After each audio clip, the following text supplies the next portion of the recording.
guaranteed banger. Coming up this weekend, UFC 278, we have the Mongolian murderer, Aoriqileng, taking on Savage Jay Perrin in a matchup of a couple of guys that are willing to bang. It's a Julian Lane type of fight. And for Jay Perrin, he came in on 5 days' notice to make his UFC debut against Mario Bautista. That's a tough ask for anybody. Yeah, it was like taking a credit card and putting it in a paper shredder and going, ooh, well, that was fun and really, really awkward. And for Jay Perrin, he wasn't able to get the win, but he is the former Cage Titans and CS Bantamweight champion. And for Perrin, he kind of invites the damage in a lot of his fights, and I know I kind of sound like somebody who's trying to butter you up for a Justin Gaethje fight, but that very much is the manner that you're going to see Jay Perrin succeed. He's going to mix in the takedowns. He's going to give one to take one, and, you know, out of 15 total fights, 2/3 of those fights he's won. Right, Matt? You think that's fair?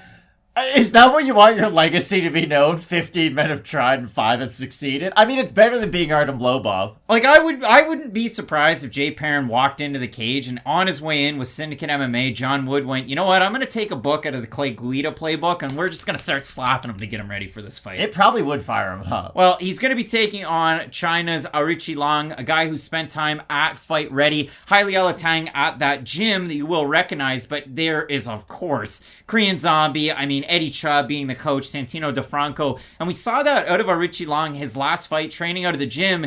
Well, he was able to get the win, and looking at Aoriqileng coming into the UFC, kind of a give one to take one type of fighter, fights in a fight of the night at UFC 261, that was, of course, an Usman headline card.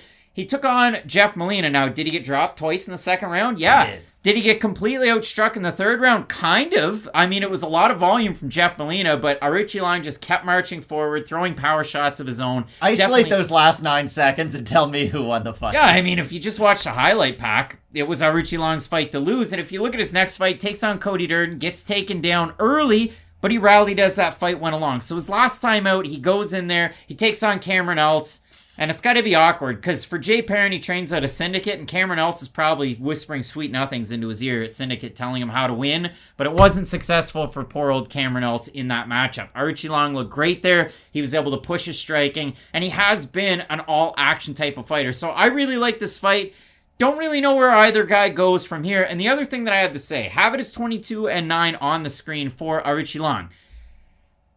He was not 23 or 22-9 before his last fight. He was 18-9 before he fought Cameron Else. So just like Shailan Nordambeka, there's a few extra wins that got added to the record. But for Aoriqileng, the guy's the same guy that he thought. How old is Albert Pujols? That's the real question. I think this is going to be an incredible fight. I really do. I have been getting up for these Aoriqileng fights in the UFC, and I didn't really know what we were going to get. And if I'm being honest, I do agree with you. I don't really know what we are going to get moving forward from this point. But they're all going to be entertaining fights. I can pretty much guarantee you that. It was a little bit disappointing, though, to see him struggle so much against Durden in the wrestling, because I really thought just with his overall movement and his ability to put punches on guys as they move in recklessly for the takedown, I thought he'd have a lot more success in that matchup. But the fact that once Durden was able to get those takedowns early and secure them, Aoriqileng didn't really have much of an answer off his back or in his own terms of counter wrestling. And that was an area that if you had watched him before he came into the UFC, he did wrestle a little bit more, and he did wrestle a lot more up against the cage too. So I will be interested to see, goodness, if he can hang with Jay Perrin in some of these wrestling encounters, because I think Perrin is going to struggle on the feet just due to the fact that he does load up a little bit more on his shots. And I think while he's loading up, he is going to be eating 1, 2, 3 shots from Aoriqileng that they might not hurt him. They might not necessarily put him away, even though Aoriqileng does have good power. But I do think that they're at least going to be enough of a deterrent for Jay Perrin to just rush in recklessly and really have enough success with his takedowns. Because let's say he just gets a lot of top control and not a lot of damage off if he is on top. I don't think Aoriqileng is then going to be a different fighter in the second and third round, whereas if Jay Perrin does expend a lot of energy in some of these wrestling exchanges in the first round, I don't know if he is going to be able to hang with the output late of Aoriqileng. Yeah, if you watch Jay Perrin on Dana White's Contender Series back in 2019, he took on Dwight Joseph, and in that matchup, he continued with the takedowns and the volume, and a lot of people thought that Perrin won that fight, and Joseph came out on the winning end, and we haven't really seen much of Dwight Joseph ever since. And if we do look at it, I mean, yeah, that is kind of the trouble for Jay Perrin. He does kind of get caught on the feet. He doesn't really check a lot of leg kicks. That can be a giant detriment.